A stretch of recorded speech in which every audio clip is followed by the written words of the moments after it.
काश्मीरमध्ये? चीन हे चीनचं नाव असलं तरी भारत प्राचीन आहे असं यशवंतरावजी चव्हाण साहेब म्हणाले होते. असे अनेक चढउतार या देशानं पाहिलेला आहे.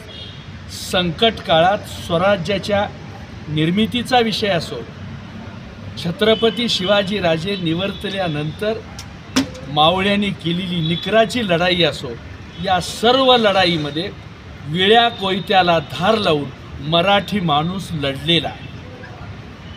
एक तर मराठी माणूस लवकर पेटत नाही आणि एकदा पेटला तर तो लवकर विझत नाही.